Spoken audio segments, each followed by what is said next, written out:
franchement, c'est hallucinant. Oh, comme si l'appellation GT2 RS n'était pas assez suffisante en termes de performance et de bestialité.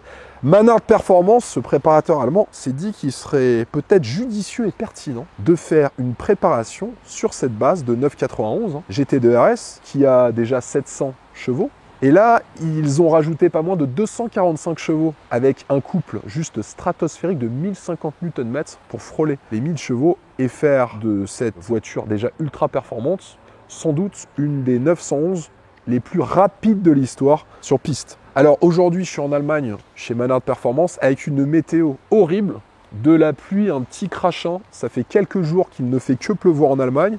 Donc autant vous dire qu'une vitesse max, ça va être compliqué aujourd'hui, mais je vais quand même aller l'essayer sur Autobahn.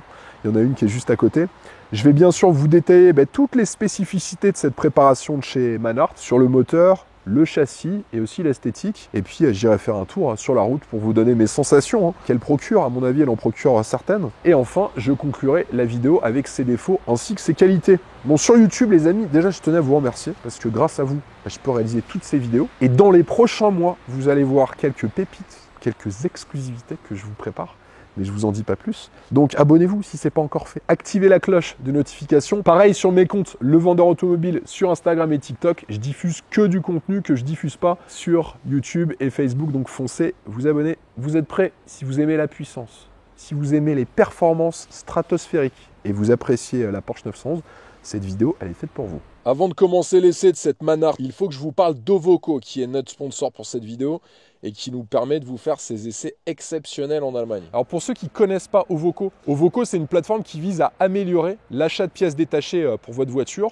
en mettant en relation des milliers d'utilisateurs avec plusieurs milliers de vendeurs partout en Europe qui vendent eux aussi des pièces détachées. Ils fournissent aussi des pièces détachées d'occasion qui sont accessibles et surtout conformes aux normes environnementale, et ça c'est livrable directement chez vous. Alors vous pourrez bénéficier, quelle que soit de votre voiture d'ailleurs, quelle que soit la pièce, de millions de pièces détachées en stock, que ce soit des boîtes de vitesse, commodo, boutons, carrosserie, avec les meilleurs prix sur le marché de l'occasion. Il y a plus de 5000 vendeurs parmi lesquels choisir. Il y a un envoi rapide de l'article par le vendeur, et surtout il y a 14 jours de garantie de remboursement en cas d'incompatibilité, et ça vous permet de recevoir une autre pièce ou juste tout simplement d'être remboursé. Donc si vous avez envie de dépenser moins d'argent dans vos achats de pièces détachées, je vous ai mis pareil un lien en description de la vidéo. Donc cliquez sur ce lien, il y a vraiment des millions de pièces détachées disponibles. Donc cliquez sur le lien que je vous ai mis en description de la vidéo. On a un toit en carbone, un capot en carbone qui a été entièrement retravaillé par Manhart, des bandes décoratives champagne sur l'ensemble de la carrosserie, bouclier avant en carbone là aussi qui a été redessiné par Manhart, et aussi DB Carbone. Et puis on a une jupe avant qui comprend une extension en carbone de chez Manhart, là aussi retravaillé avec DB Carbone avec l'inscription GT2 RS. En haut du pare-brise, on a ce stickers Manhart. Alors ça c'est très à la mode chez les tuneurs allemands, ça l'était du moins dans les années 90. Le seul problème de ça, c'est que esthétiquement, on a compris que c'était préparé par Manhart, mais quand vous conduisez le véhicule, je vous assure, c'est un petit peu dérangeant. Alors c'est vrai que améliorer le design, le dessin, l'esthétique d'un véhicule qui selon moi est déjà parfait, c'est un petit peu compliqué. Il faut toujours faire attention à ça parce qu'on peut tomber dans les affres du tuning un petit peu trop ostentatoire. Je pense à des marques comme Mansouri qui pour certains de leurs préparations vont un petit peu trop loin selon moi. Là ils ont réussi à rester dans quelque chose de certes différent par rapport à la GT2 RS de base, mais qui ne modifie pas trop l'âme de cette pistarde. Et je trouve que bien que ce soit, on va dire, atypique comme préparation et très sportif, très dynamique, ils ont respecté les gènes de la marque Porsche. Perso, j'aime bien.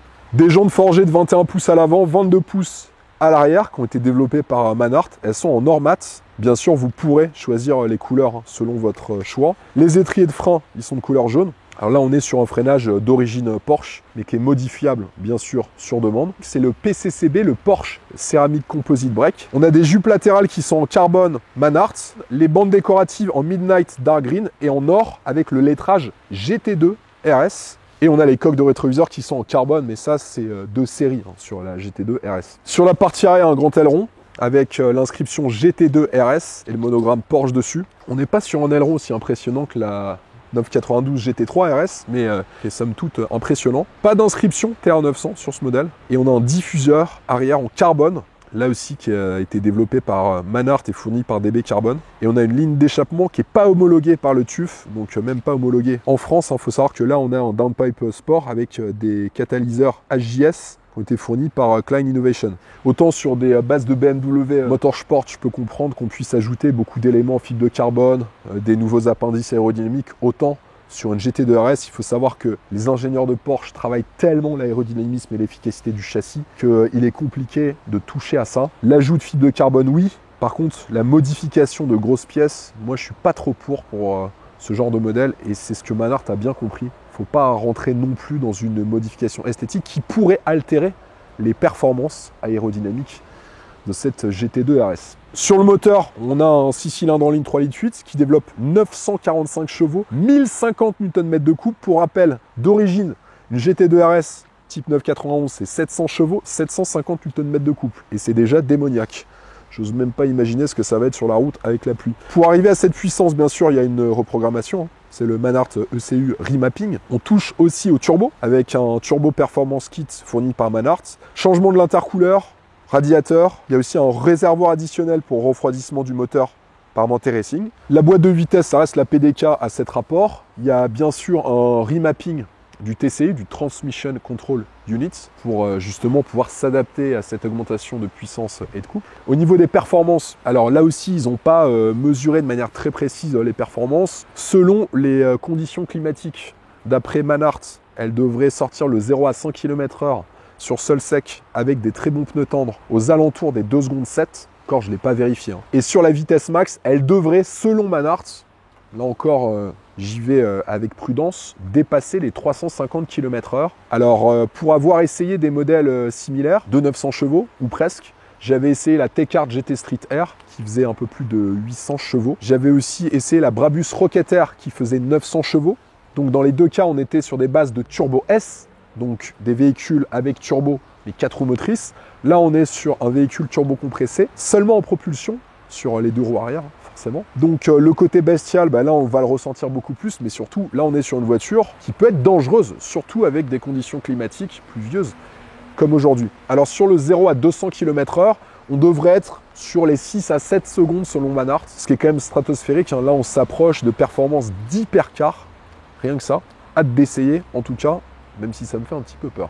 Sur le prix de cette préparation, c'est entre 60 et 70 000 euros selon les couleurs que vous allez choisir. Donc, ça comprend bien sûr toute la partie extérieure avec les stickers, les jantes forgées, les bas de bouclier qui sont revus. Et si vous souhaitez améliorer encore le système de suspension fourni par Manthey Racing, là ce sera 12 000 euros supplémentaires. Ça comprend bien sûr l'augmentation de puissance moteur qui passe de 700 à 945 chevaux et aussi tous les éléments en fibre de carbone qui ne sont pas présents sur la GT2 RS de base. Alors une GT2 RS aujourd'hui en France, ça s'échange entre 350 et 420 000 euros à peu près. Pareil dans toute l'Europe, donc il faudra ajouter 60 000 euros voire 72 000 euros si vous optez aussi pour le kit suspension fourni par Manthey Racing. Ça commence à faire pas mal, mais vous allez voir que pour 60 000 euros, on passe clairement d'une pistarde super énervé à peut-être, je dis bien peut-être, une des pistardes les plus performantes, toutes catégories confondues.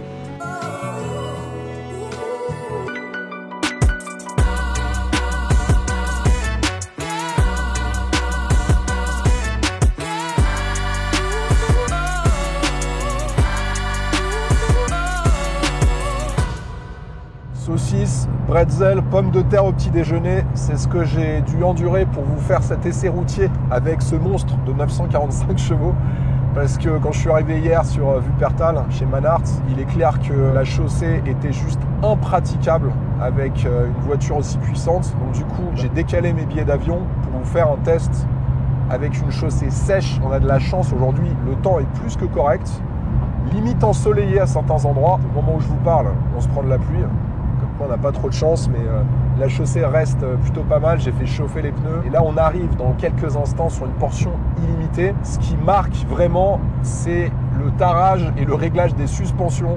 Alors là, clairement, si vous roulez sur des routes avec des aspérités et beaucoup de défauts sur la chaussée, vous allez comprendre votre douleur. La voiture, elle est faite pour la piste et uniquement la piste. Et ceux qui prendront cette voiture pour aller se faire des cols de montagne, vous risquez d'avoir quelques soucis avec votre dos. Vous serez peut-être obligé de prendre un abonnement chez votre ostéo, tant la voiture vous balance des retours d'informations ultra violents dans tout le corps. Bon, En même temps, c'est une pistarde, hein. Elle est faite que pour ça. Mais alors, quand vous commencez à la conduire au bout de 5 km, vous comprenez vite pourquoi.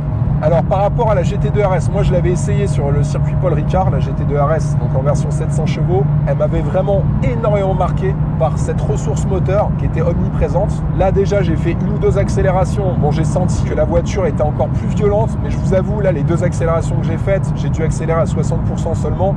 J'ai pas réussi à tirer les rapports jusqu'au bout parce qu'en fait, il y avait trop de ressources moteur. Là, on va voir, on a une belle portion d'autobahn qui va s'ouvrir à nous. Là, ce que je vais faire, je vais activer l'échappement ouvert. Là, ça a commencé à être intéressant et surtout le PDK Sport. C'est un peu comme le Sport Plus sur les 92. Et puis, on va voir ce qu'elle a dans le ventre, hein. Là, je suis en 4e. Je vais me mettre en 3e. Et on va voir. Oh là là, c'est terrifiant. Là, j'ai pris 190. Comme ça, just like that. C'est quand même fou, hein. Alors, si je compare par exemple à la Brabus 900 chevaux que j'avais essayé, celle-ci, je sens qu'elle est plus légère, surtout plus vive. Surtout, vous n'avez pas 4 roues motrices, hein. Vous avez que les roues arrière qui motrices. Et on sent que le véhicule est plus vif, c'est vraiment le terme, plus vif. On a aussi les retours à l'échappement, on entend la boîte de vitesse, les suspensions se comprimer. Bref, vous entendez tout dans le véhicule, il est extrêmement vivant par rapport à une Turbo S qui est, il faut le dire, quand même plus aseptisée. Je ne vais pas vous dire que je trouve que le véhicule est trop puissant par rapport à sa philosophie de base, puisque la philosophie de base du véhicule, c'est quand même la piste. Mais il est assez terrifiant. Lors des premières accélérations, quand je vois le compteur de vitesse s'affoler, on sent quand même qu'il ne faut pas faire n'importe quoi avec la voiture. Ça me permet d'accélérer à fond. Oh là là, c'est fou, hein. Les reprises, elles vous satellisent dans cette voiture. Là, je me mets en 4 et j'accélère à fond. Oh là, c'est terrifiant, quoi. Les accélérations, je vous assure. Oh là là. On sent que le moteur peut vous emmener facilement à plus de 300, ça c'est une certitude. Bon, aujourd'hui, malheureusement, jour de départ en week-end, c'est vendredi. Compliqué de vraiment vous faire des tests de vitesse max. Par contre, ce qui est marquant, c'est, je trouve, par rapport à une version 4 roues motrices, que celle-ci est vraiment plus bestiale sur les reprises et même sur les accélérations. On a un peu cette sensation d'être dans une voiture de sport avec la fermeté du châssis, les informations que ça vous renvoie. Moi, ça me fait vraiment penser à... J'avais essayé en Italie une Lamborghini Huracan Super Trofeo et on ressent un peu les mêmes choses. La voiture qui bouge énormément, qui vous envoie les informations sur la moindre petite aspérité que vous pouvez avoir sur la chaussée. C'est une voiture qui vit et surtout qui vous transmet de l'émotion beaucoup plus que sur les versions Turbo S que j'avais essayé. Alors, il y avait eu celle de LCE Performance avec 1300 chevaux que j'avais faite avec mon ami Yann Le Jossec de Pégase Pilotage, qui était certes avec plus d'allonge, mais sur les premières accélérations et reprises entre 100 et 200, elle m'envoyait moins de vivacité, moins de bestialité que celle-ci.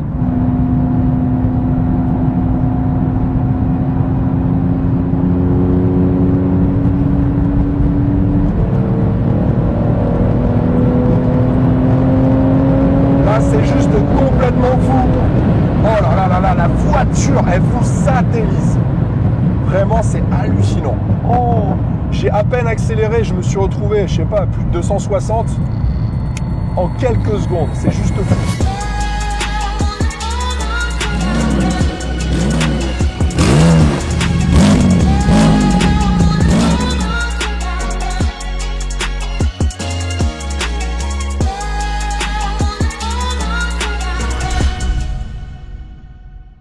Il faut maintenant conclure l'essai de cette Manhart TR 900 qui frôle les 1000 chevaux. Ce qu'il faut savoir déjà, hein, c'est que cette voiture n'est pas homologuée par le TÜV et encore moins homologuée en France, ça c'est bien dommage. Ça rajoute minimum 60 à 72 000 euros au prix de base. Et puis surtout, ça risque, je dis bien ça risque, et j'en suis quasi sûr, de dévaluer le prix de cette GT2 RS qui est très recherchée sur le marché de l'occasion parce que les acheteurs de ce genre de voiture n'aiment pas trop le tuning, faut le savoir. Bon.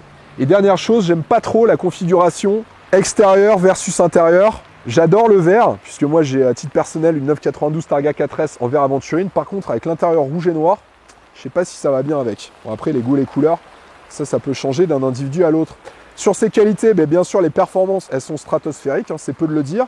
On a un châssis qui est encore amélioré grâce à Monte Racing et des performances moteurs qui atteignent des sommets. Hein. On frôle les 1000 chevaux, 1050 Nm de grâce à toutes les modifications faites par Manhart. franchement, difficile de faire mieux en termes de performance. J'espère que cet essai vous a plu, les amis, avec cette pluie diluvienne qui a inondé notre tournage toute la journée. Abonnez-vous sur YouTube, activez la cloche de notification. Pareil sur Instagram et TikTok. Mes comptes Le Vendeur Automobile vous attendent. Et moi, je vous dis à la semaine prochaine. Allez, ciao!